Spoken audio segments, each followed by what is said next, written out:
What's up, OTA Nation? Justin here from On Target Airgunner. Today we're going to check out the Vector Optics Orion 6 to 24 by 50 first focal plane. Stay tuned.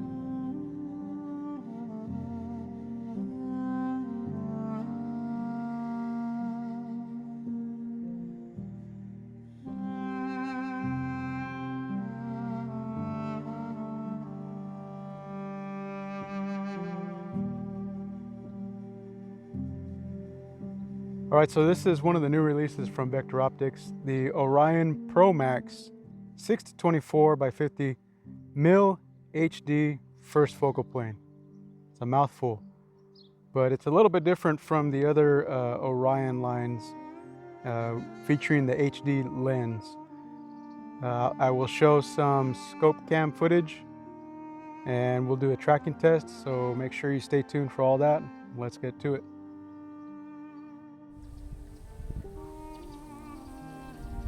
All right, so this is looking through the Vector Optics Orion 6 to 24 by 50 HD first focal plane scope.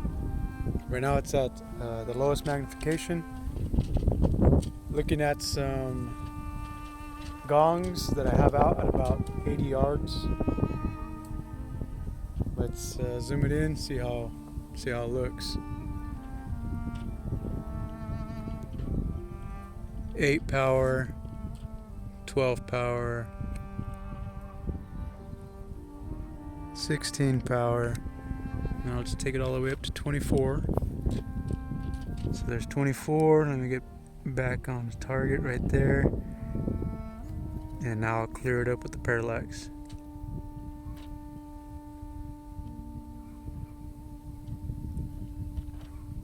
So looking through the scope, target's nice and clear.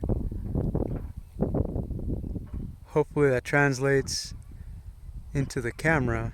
Usually it doesn't, but it's a pretty bright image. Nice and clean lines everywhere. That's 1 inch right there, by the way.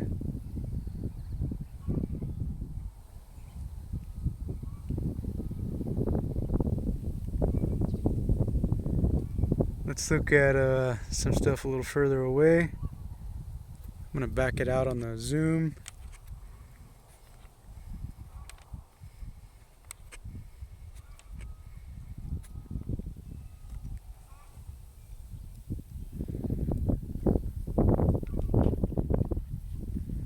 Hope I'm not making you guys dizzy. So those are bee boxes, beehives out there. And I will get a range and I'll post what the distance is right here, but I'm assuming a few hundred yards at least. Let's see if we can zoom in on those.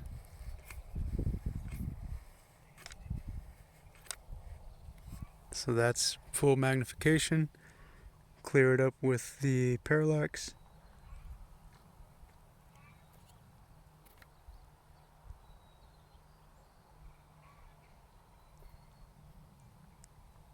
Right there, I say that's about as clear as you're going to get with the mirage effect.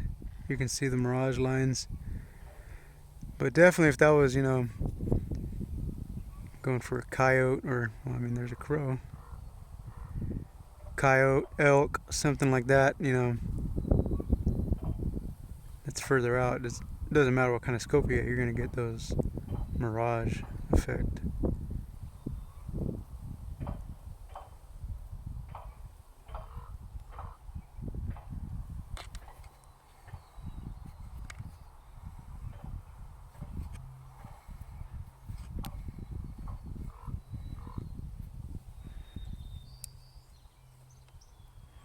Those are well over a mile. The structures out there, the houses.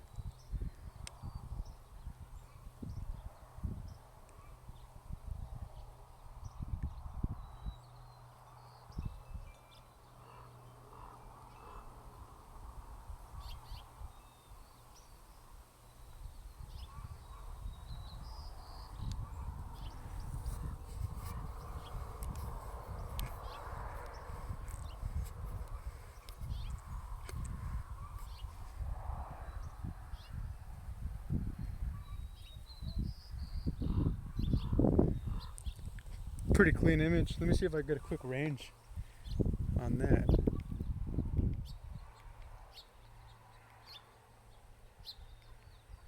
Too far from my rangefinder. My rangefinder goes 1,000 yards. So that's pretty clean.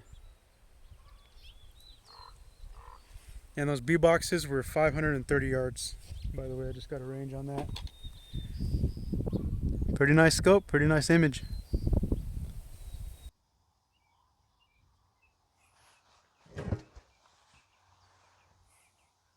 Alright, so we're going to try the tracking test with the Vector Optics Orion Pro Max 6 to 24 by 50 HD.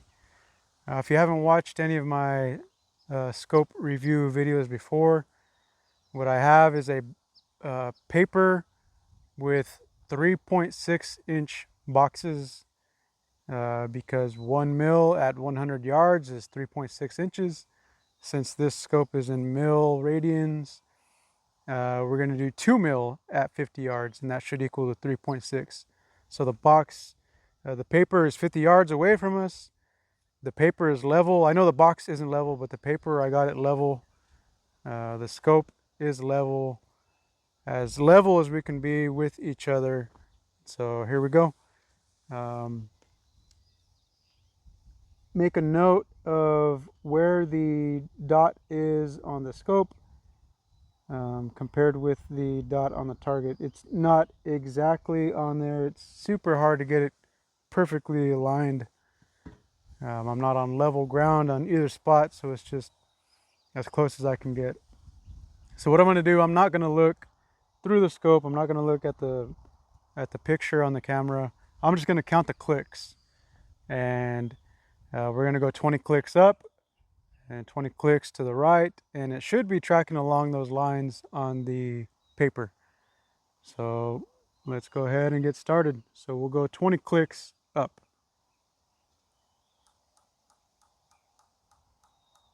10, 20. Good.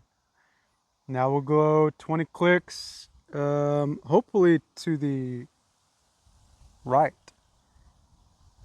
It's kind of hard to, yeah, this should be right. Let's see.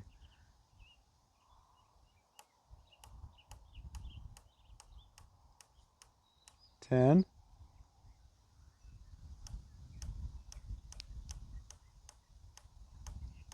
20. Good. Okay, now we're gonna go 40 clicks down. That'll take us to the bottom right of the target.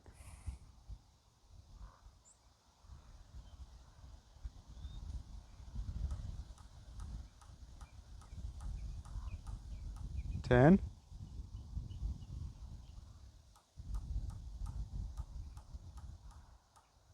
20, 30, 40. All right, so it's a little bit of a drop. It's slightly off. Still general area, but slightly off. All of my scope tracking tests seem to do this. When we go down, the boxes are as close as I can get to 3.6 inches from a home printer. When I measure them, they are not all the same dimension. It's pretty close to 3.6 inches, but it's not exact. So the way I see it is, as long as it's in the general area, that's pretty accurate tracking for me. It looks like it should maybe be right there. That's 39 clicks, unless I counted wrong my clicks. I don't know. But that's 40. All right, now let's go to the left. 40. All right.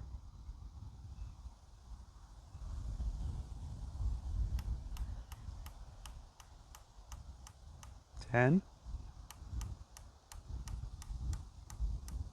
20, 30, 40. Okay. So we're starting to be a little off. Now we'll go up 40.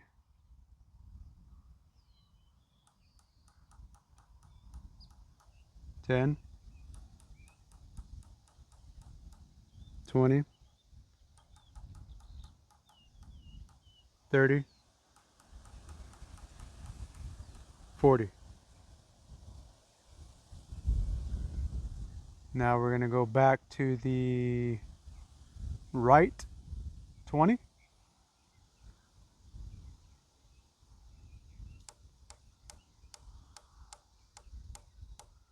10,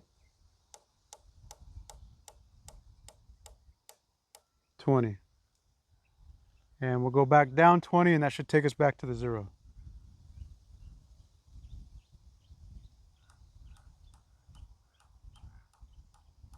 10, 20. Back to 0. All right, so it did not return back to where we had started.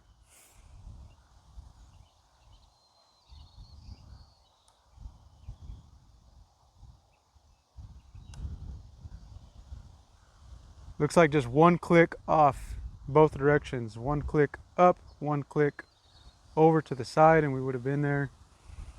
I could have missed a click. 40 clicks is a lot of them. I didn't feel like I did though. Still pretty close on the tracking. Especially when you consider this is just strapped down onto the table. There still could be slight, millimeter movements here that could translate to a 1/10 of a mil down there. All in all, pretty good tracking, I think. If you're hunting, for sure.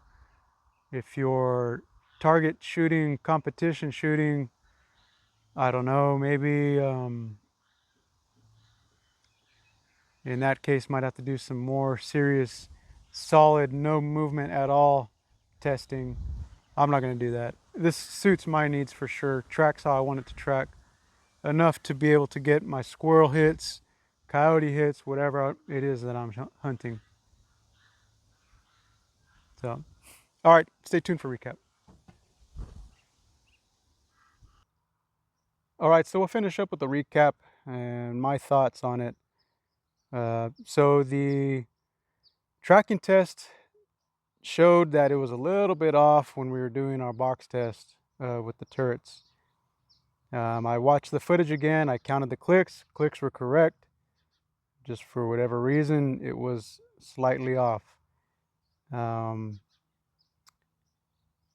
That's just, I guess, the nature of more budget-friendly scopes.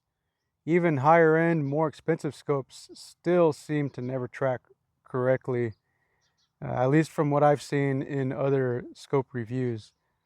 I don't have super expensive scopes. I think the most I spent on a scope is $500. To me, that's super expensive. Other guys, feel comfortable spending $1,000 or more on a scope. I can't justify that for me. I'm not competition shooting, I hunt. So for me, that slight one click off, that's not gonna make or break my hunt. If that's super crucial, then that's probably a shot that I shouldn't take, because the wind is gonna affect it. The pellet might drop a little more than expected. So if the kill shot is gonna be missed by that one click, then that's not an ethical shot that I should be taking. So for me, what I do is, I'll find my 0, adjust the reticle, and I usually just leave it there. I don't mess with it anymore. I figure out my drop at different distances, and I'll just hold over. Some guys like to adjust for elevation and windage. That's cool too. It's just for me, when I'm out hunting, I see my target, get a quick range on it, I take the shot. I really don't have a lot of time to figure out the clicks to dial down, stuff like that. A lot of times, you know, you get just a brief 1 or 2 seconds to take the shot. If you don't, then it's gone. So it's not a deal breaker for me that it didn't track. It still tracked and got me in the general direction where I needed to be. So if I wanted to figure out my clicks, I can do that. One thing I don't like, it seems like a lot of the new scopes coming out, not just from Vector Optics, but from other manufacturers as well, they're incorporating a zero stop feature.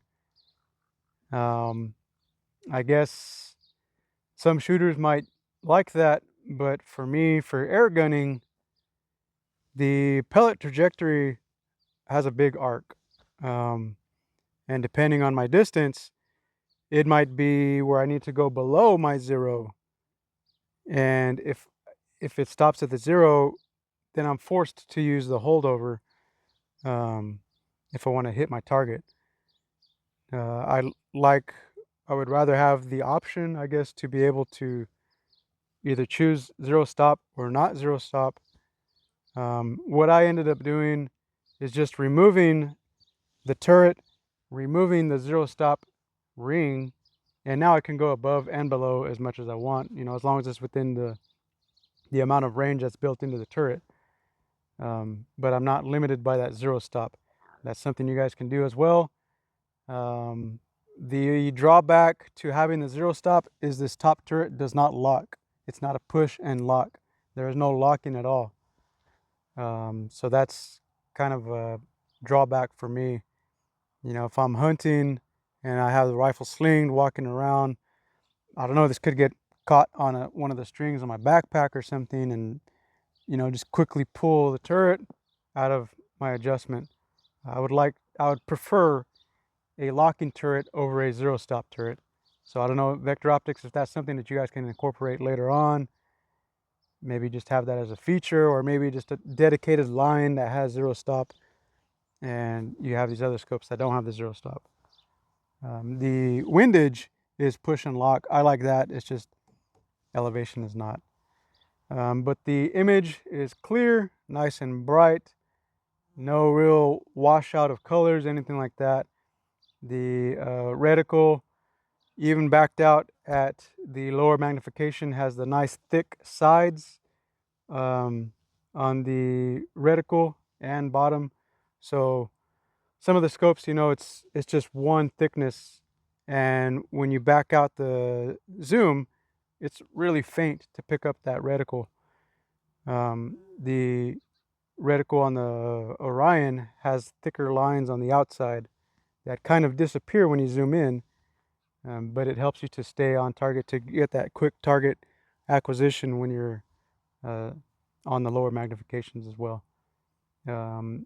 Watching back some of the footage, I saw that there was like a shadow on the edge of the scope image.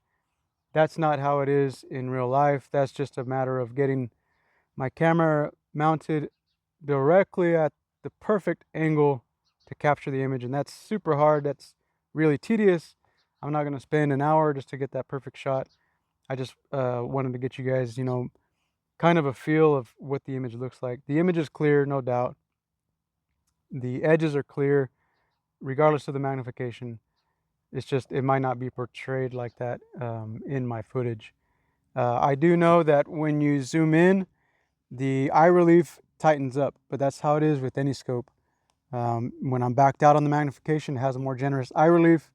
You're more forgiving. You can be off a little bit to the sides. You're going to be able to see through the scope.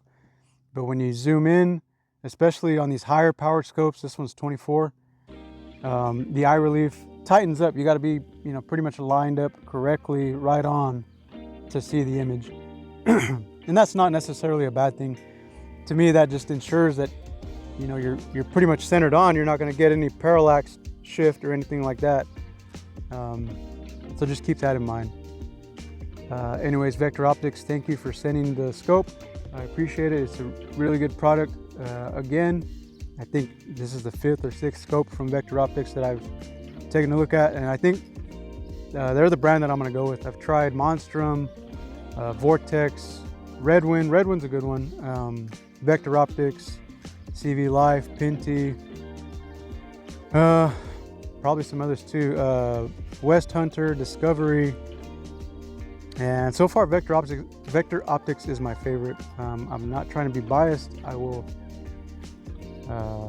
I'm open to other scope brands. It's just this one, it seems like for the price point, you get a lot of scope, and that's what I go for. Budget. You know, to me, my dollar is important to me. You know, if it's 200 bucks or 600 bucks, that's a huge difference for me. I don't know how some guys spend more on a scope, but I don't know. Maybe I'll get to that point someday. I would hope not to. There's other things I think I could put my money towards. Anyways, that's a whole another tangent that we don't need to go on. If you guys aren't subscribed, make sure to subscribe. I appreciate all my subscribers. Like I said the other day, we passed this 1,000 subscriber mark. Thank you guys. I really appreciate it. Never thought I would get to this point. I'm just out here doing videos of things I like to do, questions that I have regarding the air guns, and I figured other guys have those same questions or those same desires to see, you know, certain tests these guns run through, and that's what I try to do. But if you're not subscribed, subscribe. I appreciate it. That's it. Let's go. Let's get to more shooting. Justin from On Target Airgunner. Let's shoot some more.